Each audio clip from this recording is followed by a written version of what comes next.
सभी साथियों का स्वागत है आपके अपने YouTube channel case teaching point में। साथियों बात करेंगे Madhya Pradesh DEd versus BEd case के परपेच में हाई कोर्ट में क्या स्थितियां हैं और कब सुनवाई को लेकर के स्थिति क्लियर हो रही, पिछले आर्डर में क्या कुछ मेंशन किया गया है और सुप्रीम कोर्ट क्लेरिफिकेशन याचिका पर भी बात करेंगे। तो निवेदन करेंगे वीडियो को बिना स्किप किए अंत तक देखें और सभी साथियों को शेयर करें। जो साथी चैनल पर पहली बार विजिट कर रहे हैं तो कृपया चैनल को सब्सक्राइब करके बेल आइकन प्रेस कर लें। सर्वप्रथम साथियों आप सभी को अवगत करा दें क्लेरिफिकेशन याचिका जो सुप्रीम कोर्ट में है उसके परपेच में। जैसा कि साथियों आप सभी को पता था कि टेंटेटिव डेट 23 तारीख की थी। इसके लिए साथियों आप सभी के लिए एक बड़ी सूचना ये भी कोर्ट से निकल कर आई कि जो है केस को मेंशन कराने को लेकर के प्रयास किया गया। हालांकि साथियों आप सभी को अवगत करा दे कल सुनवाई नहीं हो सकी है, आप सभी को पता है। और साथियों आगे जो डेट्स है कब क्लियर होगी ये भी जो है मेंशन जब कराया गया था तो स्पष्ट नहीं हुआ था। लेकिन साथियों आप सभी को पता है इसके लिए एक स्पेशल बेंच का गठन होना है और साथियों आशा की जाती है अगले सप्ताह में आपकी सुनवाई संभव हो सके, इसके लिए आप सभी का प्रयास जारी रहना चाहिए। अब साथियों चलते हैं हम हाई कोर्ट सुनवाई की तरफ। साथियों जैसा कि पिछली सुनवाई जो हुई थी 8 फरवरी को हुई थी और 8 फरवरी के बाद ये स्पष्ट तौर पर सुनवाई 26 फरवरी को लेकर के सूचीबद्ध है। फिलहाल साथियों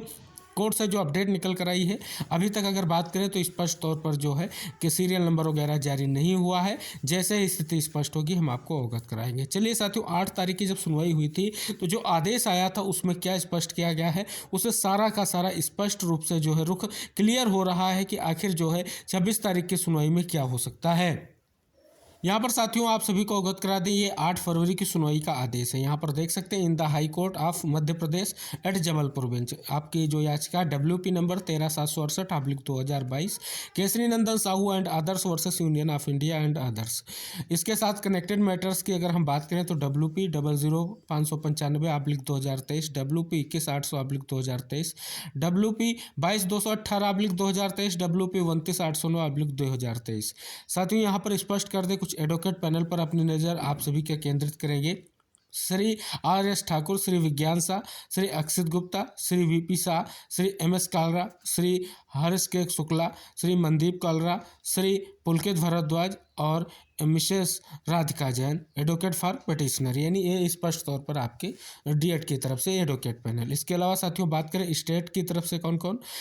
मिसेस जानवी पंडित एडिशनल एडवोकेट जनरल और Shri GP Singh government advocate for state. इसके अलावा साथियों आगे बढ़ें तो श्री KC जो है ये दयाल सीनियर एडवोकेट, श्री आदित्य वीर सिंह और श्री मनोज कुमार रजक और श्री अंबर मिश्रा ए एडवोकेट और श्री अमित पवन और श्री सिद्धार्थ शुक्ला और Mrs B Mohana senior advocate with Shri Amit Pawan जो है ये आपके जो है वर्चुअल माध्यम से स्पष्ट तौर पर जुड़े हुए एडवोकेट की बात की गई और श्री सिद्धार्थ शुक्ला एंड श्री दिनेश सिंह चौहान ये जो आप सभी के जो है वर्चुअल माध्यम से जुड़े और श्री NS रूपा और श्री DS चौहान, श्री जो है आकर्ष शर्मा, श्री धीरज तिवारी एडवोकेट फॉर जो है इंटरव्यूनर्स एंड रिस्पोंडेंट की तरफ से एडवोकेट पैनल को आपको स्पष्ट हो रहा है। इसके अलावा साथियों देख सकते हैं व्यापम की तरफ से यानी व्यापम एम्प्लॉय सिलेक्शन बोर्ड की तरफ से श्री शुभम राय और श्री राहुल दिवाकर और श्री अमन गुप्ता ये एडवोकेट जो है रिस्पोंडेंट जो व्यापम है उसकी तरफ से कहीं ना कहीं रहे हैं। अब साथियों आदेश में क्या मेंशन किया गया उन तथ्यों पर चर्चा कर लेते हैं। लिखा गया है कि जो आप सभी को अवगत करा दें यहाँ पर जो है learned council for the state has brought the notice for this court and order of apex court passed by 2/2/2024 यानी ये 2 फरवरी का जो आदेश है सुप्रीम कोर्ट का 49/800/2023 Devesh Sharma versus Union of India का देख सकते हैं उसके बारे में ये स्पष्ट किया गया है। और साथियों जिसमें आप सभी को पता है ये 49/800/2023 के अलावा जो स्टेट ऑफ मध्य प्रदेश की तरफ से जो मिसलेनियस एप्लीकेशन या क्लेरिफिकेशन लगाई गई उसका नंबर है 4303/2024 जो सुप्रीम कोर्ट में सुनवाई को लेकर के कहीं ना कहीं अभी भी पेंडिंग है। बात करें द एप्लीकेशन रजिस्टर्ड क्या है, आइए नंबर लिखा गया है 23/533/2024 और बात करें MA जो है डायरी नंबर की तो 4303 has been filed by the state of Madhya Pradesh की तरफ से फाइल की गई है seeking certain clarification in relation to the judgment of this court deliver by this court by a bench comprising one us, यानी जिस बेंच में अनिरुद्ध बोस सर और जस्टिस सुधांशु धूलिया सर होंगे उसी बेंच में इस केस की सुनवाई होगी। ये ये स्पष्ट तौर पर इंगित कराया गया है। We are of the view this application out to be the head by the same bench which has delivered the judgement. यानी जो एप्लीकेशन लगाई गई उसमें स्पष्ट किया गया है, जो सुनवाई हुई है 2 फरवरी को सुप्रीम कोर्ट में, उसमें स्पष्ट किया गया है कि 2 फरवरी का जो आदेश है उसमें जजमेंट जो है, जो जजमेंट दिया गया था आप सभी को पता है 11/8 का, उसी बेंच में ये जाएगा और उस बेंच में सुधांशु धूलिया सर और अनिरुद्ध बोस सर जो है इस मैटर को सुनेंगे। अब साथियों यहाँ पर क्या किया गया है, लिखा गया state council informs that the said case before the apex court is coming up all the probabilities on 19/2/2024। यानी जो भी संभावनाएं हैं एपेक्स कोर्ट में वो जो है 19 फरवरी को बताई गई थी। ये आपकी सुनवाई जो है 8 फरवरी को हुई थी। हालांकि साथियों इसके बाद साथियों आप सभी को बता दें, यहाँ पर लिखा भी गया है कि इस केस को फिर 26/2/2024 को जो है सेम पर्पस का साथियों अर्थ ये है कि आप सभी को पता है जो भी स्थिति है उसको जो है सेम पर्पस ये है कि इसकी फाइनल आर्गूमेंट होनी है इस केस की, और उसकी जो है स्पष्ट तौर पर शुरुआत भी हो चुकी थी। लेकिन पहले तो सरकार की तरफ से ट्रांसफ़र पिटीशन लाया गया, आप सभी को पता है साथियों, जिसके बारे में 30 तारीख का आदेश स्पष्ट कर रहा है, आप यहाँ पर देख सकते हैं, जिसमें यहाँ पर आईए नंबर 1248/2024 की बात की गई। आप यहाँ पर देख सकते हैं कि जो है ट्रांसफ़र पिटीशन की यहाँ पर बात की गई थी, जो आपकी सुनवाई हुई थी उस पर पेज से, और साथ ही साथ यहाँ पर बात की गई थी उस केस की जो 1097/2023 गुड्डू सिंह वर्सेस जो है यूनियन ऑफ इंडिया का है, जो 69,000 शिक्षक भर्ती उत्तर प्रदेश से संबंधित है, उसकी यहाँ पर बात की गई थी। फिलहाल साथियों इसको लेकर के आप सभी को पता है कि लिखा भी गया है कि seeking transfer for this case in apex court is also pending जो है कंसिडरेशन। तो देख सकते हैं ये स्पष्ट तौर पर लगाया गया था, लेकिन साथियों इसको एक्सेप्ट नहीं किया गया था और उसके बाद जो है क्लेरिफिकेशन याचिका लगाई गई।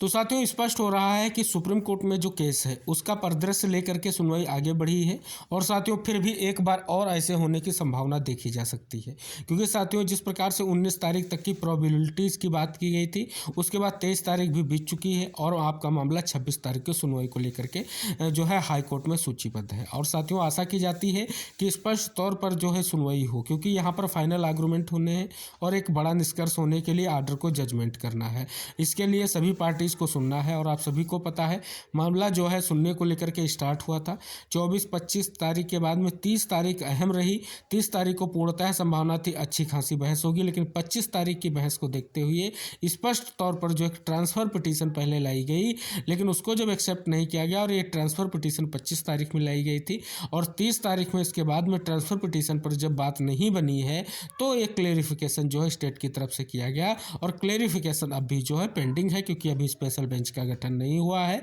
और स्पेशल बेंच का जब गठन होगा तभी सुनवाई होगी। और साथियों अगले सप्ताह में स्पेशल बेंच की गठन की स्थितियां हो सकती हैं, क्योंकि इसके लिए जो है केस को मेंशन कोर्ट में करा दिया गया है।